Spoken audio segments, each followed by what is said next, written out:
특히 사업을 하시는 분들이 사업이 잘 되다 보니까 사업에 너무 몰입을 해요. 큰 문제는 뭐냐면 그게 영원할 거라고 생각해요. 그런 부분에서 현금 흐름이 창출됐을 때 투자자산으로 이렇게 옮겨놔야 되는데, 어떻게 보면 지금 트럼프 집권기에 우리나라가 되게 안 좋을 거라고 생각하지만 그걸 역으로 잘 이용하는 사람들은 엄청나게 부자들도 많이 나타날 수 있다, 그렇게 생각하고 있어요. 안녕하세요. 돈 버는 기술 알려드리는 마부사키입니다. 저희가 그동안 셀러나 사업하시는 분들 마케팅 관련된 정보들을 많이 올렸는데요. 꼭 그런 분들이 아니더라도 돈에 다들 관심이 많으시잖아요. 그래서 스마트 스토어나 쿠팡 마케팅 이런 거 외에 재테크나 투자 쪽에서 전문가 분들을 모시고 한번 이야기 들어보도록 하겠습니다. 그래서 오늘 귀중한 게스트 분을 좀 모셨는데요. 월급 300만 원 직장인으로 시작해서 지금 자산 규모가 100억을 보유하고 계시는, 최근에 유튜브 활동도 많이 하고 계시는 맥밀란 대표님 모셨습니다. 대표님 안녕하세요. 네, 안녕하세요. 네, 자기소개 간단하게만 한번 해주시면 감사하겠습니다. 저는 현재 신축 사업을 하고 있는 맥밀란이라고 합니다. 대표님, 저희 구독자분들 중에 셀러로 돈을 벌고 계시는 분도 네. 있고 직장 다니면서 부업하고 계시는 분들도 있어요. 근데 결국의 꿈은 경제적 자유인데, 제가 사전에 대표님 커리어적인 부분을 조사했을 때 처음에 월급 300만 원이 안 되는 구매팀의 직장인이셨다고 들었어요. 네. 어떤 게 좀 동기부여가 되셔가지고 재테크나 투자 쪽으로 관심을 가지시게 되신 거예요? 사실은 이제 제가 어릴 적부터 꿈이 직장인이었어요. 물어보면. 직장인이요? 네. 왜냐하면 되게 이제 안정적으로 월 현금 흐름도 창출할 수 있고, 거기다가 이제 내가 정년까지 보장해서 열심히 살면 그래도 뭐 안정적인 그 생활을 할 수 있다라고 생각해서 중학교, 고등학교 때 공부 열심히 해서 대학교 가서 뭐 학점 관리하고, 그리고 뭐 토익 같은 경우 점수 따서 이른바 대기업에 이제 취직을 하게 됐는데, 실제로 이제 내부에 들어가니까 엄청 이제 수직적이고 경직화되어 있고, 그리고 제가 이제 30대 초반 때 제 10년 뒤, 20년 뒤 그때 선배들 모습을 보면 되게 이제 노심초사 하는 거예요. 그 시절만 해도 이제 4, 5정, 5, 6도 해서 45세 되면 뭐 정년이고 56세까지 회사 다니면 도둑놈이다. 치열한 경쟁에서 제대로 이기지 못하면 도태되고, 그래서 이제 제대로 사회에 나가는 준비가 안 되신 분들이 되게 많은데, 그런 부분에서 되게 고민하는 거 보고, 이게 회사에서 이렇게 목매서 있을 게 아니다. 더 다양하게 이제 현금 흐름의 파이프라인을 만들어서 그 파이프라인을 통해서 내가 회사 이외에서도 회사에 왔는 월급만큼 받으면 아무래도 회사에 종속되지 않고 내가 하고 싶은 걸 할 수 있지 않을까라는 부분 때문에 지속적으로 이제 현금 파이프라인을 만드는 부분에 대한 고민을 하다 보니까 재테크 쪽에 또는 이제 월 현금으로 만드는 쪽에 좀 관심을 갖게 되었습니다. 지금도 4, 5정이나 5, 6도처럼 잘릴까봐 걱정하는 게 좀 많이 있을까요? 지금은 이제 아무래도 이제 고용의 안정성이 있어서 이제 정년을 보장하는 부분이 되게 많은데, 그렇지만 아무래도 이제 정년 보장되는 부분이 있지만 내부 경쟁은 되게 심해지고, 똑똑하고 일부 이제 되게 줄을 잘 잡은 사람들은 이제 승승장구하는데, 나머지는 되게 쩌리처럼 밑에 직원한테 무시받고 또 뭐 위에 상사들한테 천대받고 그냥 어쩔 수 없이 살아가는 분들이, 제가 작년까지 회사를 다녀서 보면 그런 분들이 되게 많거든요. 지금 아마 LG, 삼성, 대기업에 다니시는 분들 중에 거의 반 이상은 그렇게 정말 어쩔 수 없이 다니고 되게 경쟁에 도태됐지만 그냥 월급 때문에 다니는 사람들이 되게 많은 상황이라고 볼 수 있죠. 대표님, 지금은 완전 퇴사하신 상황이신 거죠? 네네, 지금 퇴사를 했고 지금 제가 이제 하고 있는 투자 쪽에 좀 집중하고 있습니다. 대표님, 제가 알기로는 자산 규모가 꽤 있으신데 네. 퇴사를 좀 늦게 결정하셨다고 알고 네. 있어요. 혹시 이유가 있으세요? 뭐 저 같은 경우 이제 월 현금 흐름으로 인해서 수천만 원 이상의 현금 흐름을 만들었지만, 그런 부분에서 계속 회사를 다녔던 이유 중에 하나는 제가 생각했을 때 회사도 하나의 안정적인 파이프라인이다, 현금에. 그리고 내가 어렵게 이제 회사에 들어갔고 이제 그런 신분 보장이 되니까, 신분 보장도 되게 투자에 있었을 때 되게 좋은 지렛대로 작용을 해요. 아무래도 이제 내가 투자를 하기 위해서는 뭐 대출이라든지 아니면 다른 사람들한테 신뢰를 줘야 되는데, 내가 상장회사의 정직원이야 라고 하면 사람들이 좀 더 신뢰를 갖고 대출에 가는 금액도 더 커지고, 그런 부분에 대한 걸 활용하는 부분도 있었고, 그리고 이제 아무래도 월 현금 흐름이 나오니까 실제로 보면 100억짜리 건물을 강남에 갖고 있어도 수익률이 2% 3%밖에 안 되거든요. 그러면 2천만 원, 3천만 원인데 실제로 만약에 월 1천만 원의 월 현금을 받는다면 거의 내가 한 40억, 50억짜리 그 건물을 가지고 있는 거랑 같은 현금 흐름이 나오니까 그걸 포기하고 싶지 않은 마음도 되게 컸기 때문에 제가 계속적으로 다녔던 것 같습니다.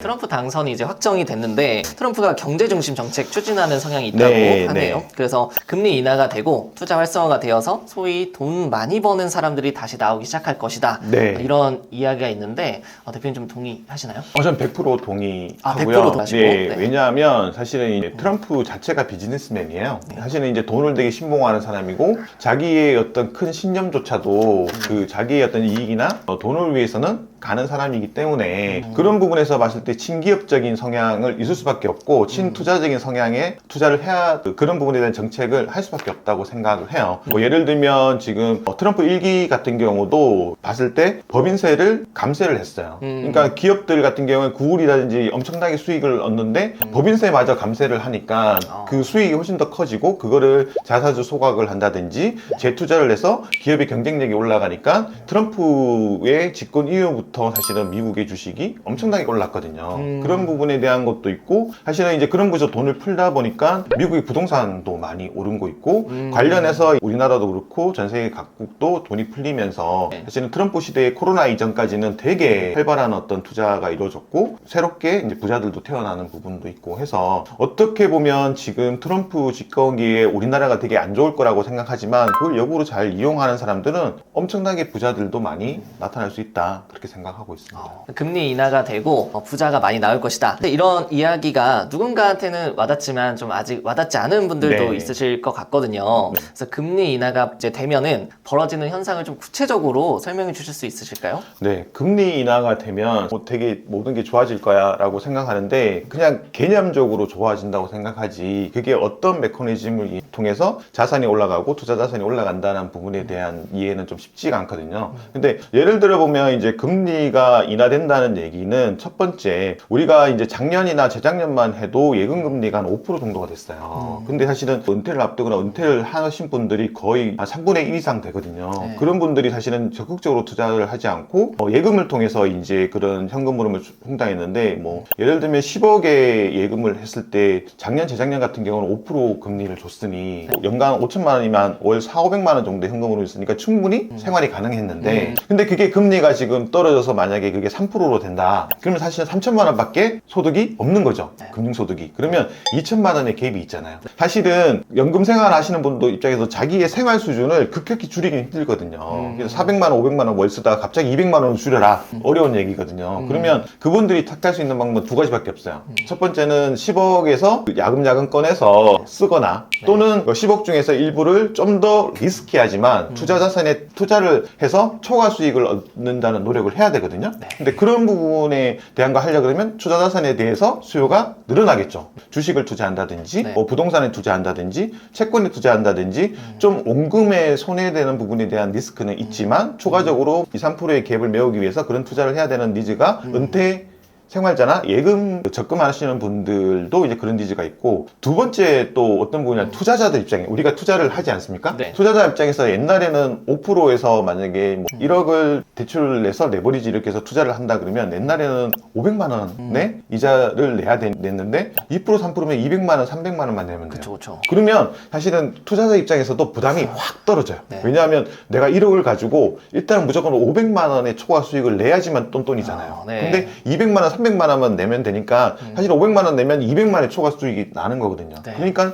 조금 더 투자자들 관점의 입장에서도 금리가 떨어지면 더 적극적으로 투자를 하려는 생각이 많아지죠. 그러면 또 그게 투자 자산에 대한 수요가 늘어나는 거죠. 같이 이렇게 올라가는 그죠. 거죠. 근데 네. 이제 또 그런 부분에서 봤을 때 이미 투자 자산을 소유하는 사람 입장에서 봤을 때 그 가격이 떨어지려 그러면 투자 자산을 매도를 해야 되는데 이 사람들 입장에서 봤을 때 특히 이제 부동산 같은 경우 이제 강남에 아까 얘기했지만 그런 부분에서 이제 10억의 대출을 만약에 쓰잖아요. 보통은 이제 부동산을 자기 자금으로 돈 하는 사람이었고 대부분은 대출을 일으키는데 10억의 대출을 해서 옛날에는 5천만 원의 이자를 냈는데 지금은 2천만 원밖에 이자를 안 내. 그러면 사실은 3천만 원의 차익은 어디로 가죠? 부동산 보유자들의 수익으로 전환되는 거잖아요. 네네. 비용이 감소하니까. 네. 그러면 그 사람들 입장에서는 버틸 수 있는 힘이 더 커지는 거죠. 굳이 매도하지 않아도 월 현금으로 들어오니까 매도에 대한 압력이 떨어지는 거죠. 네. 그러니까 사실은 그동안 2년, 3년 최근에 최근에 부동산이 많이 나오고 경매가 막 쏟아지고 그런 공급이 많아지는 요인 중에 하나가 금리거든요. 고금리. 네. 갑자기 이제 2%대 금리 하다가 5% 금리 되니까 이자를 못 내고 그래서 경매가 나오거나 버틸 수 없어서 매도하는데 그런 부분에 대한 압력이 떨어지니까 사실은 그런 실물 자산이나 투자 자산을 가지고 있는 사람 입장에서도 이제는 매도를 안 해도 된다는 부분에 대한 안도감이 있고 그러니까 네. 매도가 안 하니까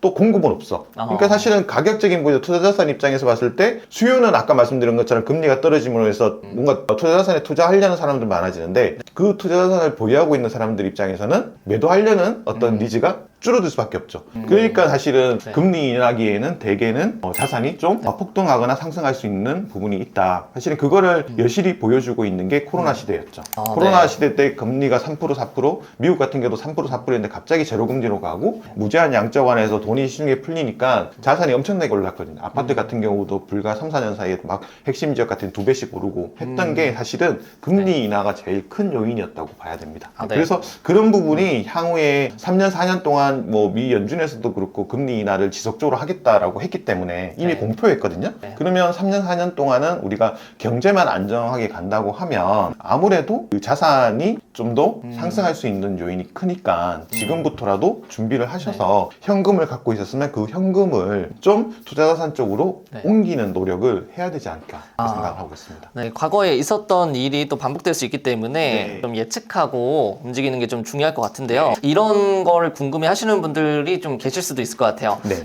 어느 정도 이해가 됐는데 그러면 사업 초기에 목돈이 많이 없는 분들 네. 나 같은 사람들은 어떤 걸 좀 할 수 있는지 좀 궁금해 하실 것 같아요. 네. 이러한 변화 속에서 목돈이 좀 없는 분들이 어떤 포인트에 좀 주목을 하면 좋을까요? 투자 자금이 없는 사람들이 제일 하기 쉬운 실수가 네. 뭐냐면 조급함이에요. 조급함. 네, 왜냐하면 돈이 없으니까 어떻게든 모아야 되겠다 해서 그거를 좀 더 그러니까 투자의 개념이 아니고 우리는 투자를 얘기하는데 투기로 빠져드는 경우가 영끌 있거든요. 그죠? 그죠? 영끌에서 네. 정말 말도 안 되게 네. 정말 코인 같은 경우도 사실은 네. 핵심 자산이 비트코인에 투자를 해야 되는데 정말 잡코인에 그거 하루에도 100%씩 오르고 200%씩 오는 그쪽에 이제 투자하는데 그거는 일확천금을 노리는 거잖아요. 그쵸, 그쵸. 그러니까 그런 부분으로 가면 안 되고 정말 힘들어도 저는 항상 천리김도 한 걸음부터 왜냐하면 사실은 그 수익을 얻는 기본은 그 시간의 투자를 통한 복리거든요. 시간이 되면 1,000만 원이 내년에 2,000만 원이 되고 2,000만 원을 또 투자하면 또 3,000만 원이 되고 3,000만 원이 갑자기 5,000만 원이 되고 그게 눈덩이처럼 스노우볼 효과처럼 시간에 정말 우량한 자산에 공부를 열심히 해서 투자를 하면 그런 부분에서 되는 거지 단순하게 내가 뭐 1년 안에 모든 걸 끝내겠다 3년 안에 내 자산이 갑자기 뭐 1,000만 원 넘는 사람이 10억을 만들겠다 이런 거는 좀 어려운 것 같아요. 그래서 그런 부분에서 첫 번째는 좀 자기가 갖고 있는 자산 내에서 조금 투자할 수 있는 부분에 대한 공부를 먼저 하고 그런 공부를 통해서 이 확신을 갖고 그 투자 자산에서 좀 불리면서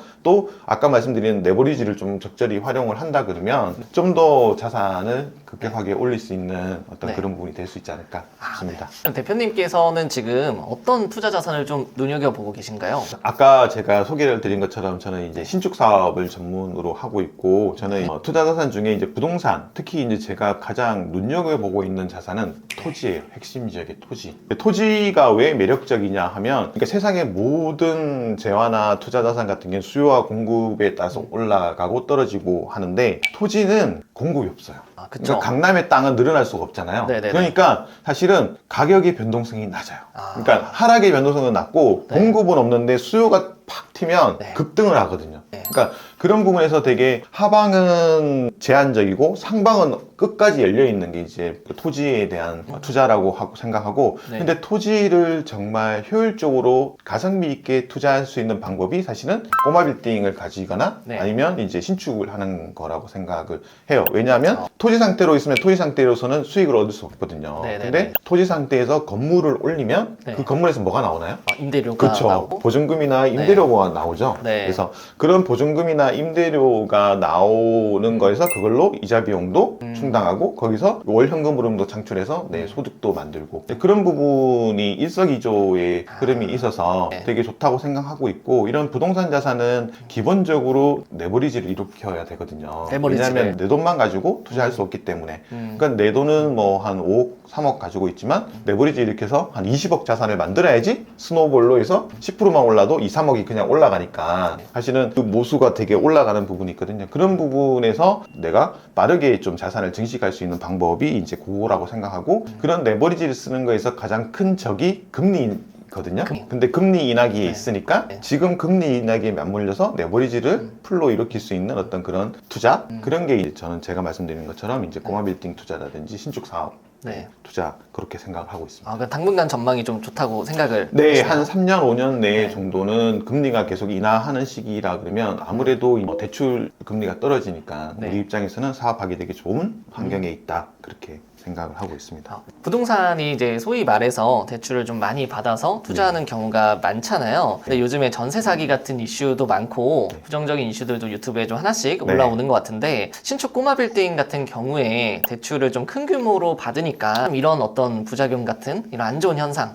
생길 확률도 좀 높지 않을까요? 네, 그 말씀하신 대출을 큰 규모로 받는 거에 대한 리스크는 결국에는 이자 비용에 대한 부담이 늘어난다는 거거든요. 근데 사실은 이제 전세 사기라는 부분 때문에 전세에 대한 수요는 급감했는데 사실은 월세에 대한 수요는 엄청나게 늘어났거든요.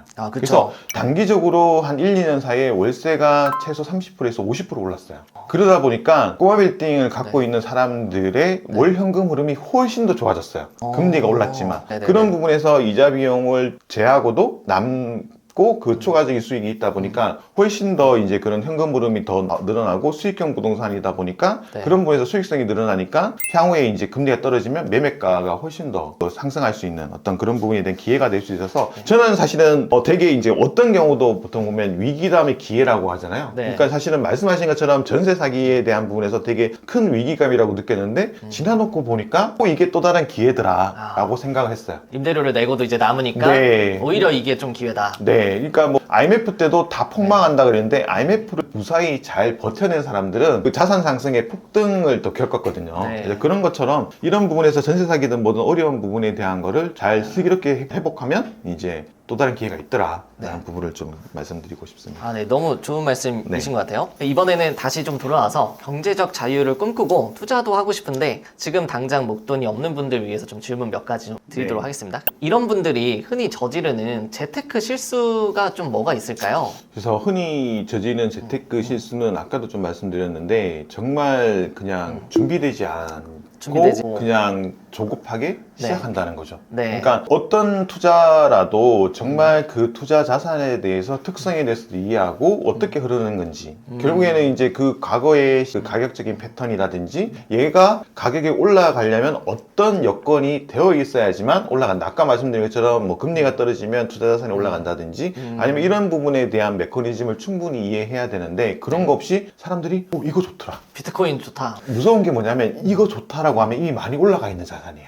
그러니까 아파트 가격이 좋다 하면 아파트가 이미 2배 이상 올랐는데 사람 좋다고 생각해. 그러면 그때는 꼭지거든요. 되게 웃기게 불과 한두 달 전만 해도 비트코인이 막 7천만 원, 8천만 원 갈 때 거들떠 보지도 않았어. 갑자기 1억 넘고 1억 1천, 1억 2천 되니까 비트코인 너무 좋아. 그러니까 비트코인을 지금 막 들어가려고 생각하는 사람이 있는 거죠. 2억 보고. 물론 2억을 갈 수 있겠지만 사실 이만큼 올랐는데 이만큼 더 간다는 것보다 이 밑에서 사는 게 훨씬 더 좋은 거잖아요. 그러니까 그런 부분에서 되게 큰 실수가 뭐냐면 조급하게 그냥 현재의 시류에 따라서 그냥 아무 생각 없이 그냥 내동매매하는 거야. 그냥 좋다고 하는 거 따라. 그런 실수를 하기 때문에 조금 있는 자산조차도 잃어버리는 사람들이 지키지 되게 많아요. 못하고.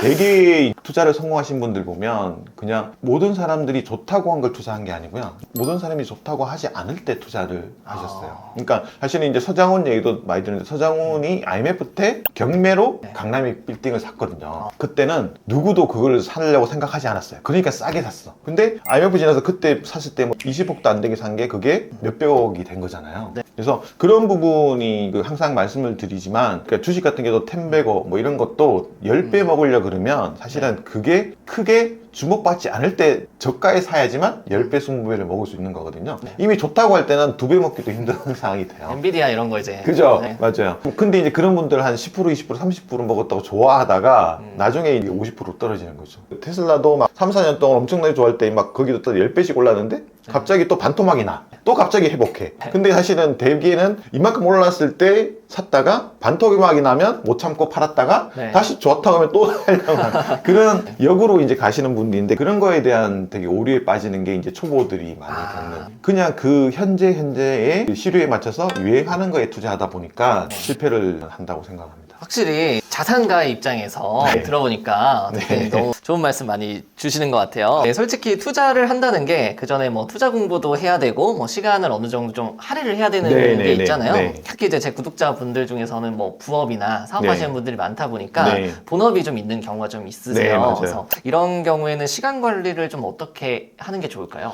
그러니까 사람들이 보통 보면 이제 특히 사업을 하시는 분들이 사업이 잘 되다 보니까 사업에 너무 몰입을 해요. 그래서 사업에 너무 몰입해서 막 확장해서 확장하는데 그렇게 하면서 그 현금 흐름이 막 창출이 되는데 큰 문제는 뭐냐면 그게 영원할 거라고 생각해요. 잘 될 때는. 그러니까 그런 부분에서 현금 흐름이 창출됐을 때 그거를 좀 컨트롤해서 관리해서 재투자하는 부분으로 투자 자산으로 이렇게 옮겨놔야 되는데 계속 영원히 나는 뭐 매달 2천만 원씩 3천만 원씩 벌 건데 굳이 투자를 왜 해? 라고 이제 생각을 하는 부분이 있죠. 그래서 네. 사업을 하더라도 사업의 확장도 중요하지만 24시간이다 그러면 정확하게 사업을 하는 시간도 딱 좀 정해놓고 만약에 8시간이면 뭐 주로 8시간 정도는 내가 사업에 투자를 한다 그러면 그 이외에 최소한 2-3시간 정도는 내가 사업에 버는 부분에 대한 현금 흐름을 어떤 식으로 투자해서 그거를 불릴까에 대한 공부도 해야 돼요. 사실은 대기업들 보고 이제 사업을 하시는 분들 보면 사업을 통해서 돈을 버신 분들보다 사업을 통해서 부동산 사는데 그 부동산 가치가 올라가서 맞아요. 부자가 되거나 네. 그걸 빌딩을 사서 부자가 되는 사람들이지 사업을 잘해서 뭐 내가 월 현금 흐름이 많아서 부자 되신 분들 못 봤거든요. 네. 근데 그런 부분에서 뭔가 그 투자 공부를 하는 부분에 대한 거를 좀 해서 강제적으로라도 몇 시간 동안은 공부해서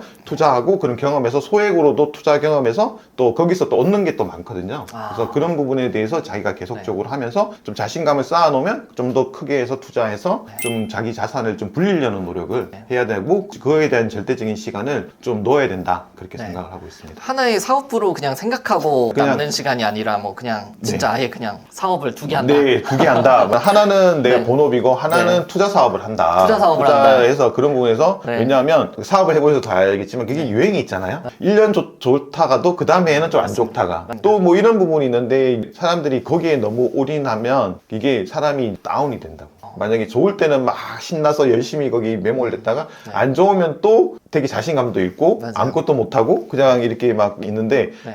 그럴 때에서 안 좋을 때를 대비해서 만약에 내가 자산을 갖고 있거나 건물을 갖고 있다. 내가 사업을 못해서 사업이 다운됐을 때 걔가 올라가죠. 그러면 사실 그게 커버가 되거든요. 그쵸. 그래서 그런 부분에서 네. 전체적으로 자산을 좀 포트폴리오로 만들어서 하는 부분에 대한 거를 좀 시간적으로 좀 투자할 필요가 있다. 그렇게 생각을 하고 있습니다. 네. 그러면 저희 구독자분들께 네. 마지막으로 한 말씀 한번 해주세요. 아, 네. 저도 이제 뭐 여러분처럼 이제 저도 사업도 하고 있고 투자도 하고 있고 뭐 그렇게 하고 있는데 결국에는 아까 말씀드린 것처럼 제일 중요한 거는 네. 내가 현금 흐름을 어떤 식으로 자산을 바꾸는 부분에 대한 게 되게 중요한데 그런 자산으로 바꾸는 것 중에 이제 꼬마 빌딩 신축도 되게 네. 큰 하나의 기회가 있을 수 있다라고 생각을 해요. 저 같은 경우에 이제 한 10년도 안 된 8, 9년 전에 3억의 시드를 가지고 이제 100억 이상의 자산을 만들었거든요. 와. 근데 그거는 막 사업만 한다고 되는 건 아니고 네. 그게 이제 스노우볼 효과를 이렇게 되다 보니까 하는데 신축 사업 같은 경우는 아무래도 레버리지를 많이 활용을 하다 보니까 네. 아무래도 이제 내가 3억을 가지고 20억짜리를 만들면 20억에서 만약에 10% 20%만 올려도 2억 4억이 올라가는 거거든요. 그러면 내 자산이 원래는 순자산이 3억이었는데 갑자기 7억 10억이 될 수 있는 거야. 그러니까 사실은 그런 부분에 대한 매력이 또 있고 안정적으로 할 수 있고 거기다 이제 신축이 가미되면 아무래도 이제 신축은 아무나 할 수 있는 건 아니거든요. 네네네. 그래서 다른 투자 같은 경우는 되게 레드오션이에요. 네. 막 경매든 이런 거 같은 경우는 막 참여자가 너무 많으니까 먹을 게 별로 없는데 신축은 아무래도 진입장벽이 높고 아무나 할 수 있는 부분이 아니다 보니까 그런 부분을 좀 더 공부하고 배워놓고 하시면 내 투자에 대한 현금 흐름을 자산화하는 부분에서 되게 효율적인 부분이 될 수 있으니까 신축 사업에 대해서도 네. 한번 관심을 가져주셨으면 좋겠다고 생각합니다. 네, 대표님 오늘 너무 구독자분들께 도움되는 말씀 네. 해주셔서 너무 감사하고요. 네. 유튜브도 운영하신다고 들었어요. 네네네. 맥밀란 검색하면 돼요. 네, 맥밀란 TV. 네, 맥밀란 가시면 TV로 가셔서 더 좋은 조언들 받으시면 좋을 것 같습니다. 저희는 여기서 인사드리고 다음 영상에서 뵙도록 하겠습니다. 감사합니다. 네, 감사합니다. 네.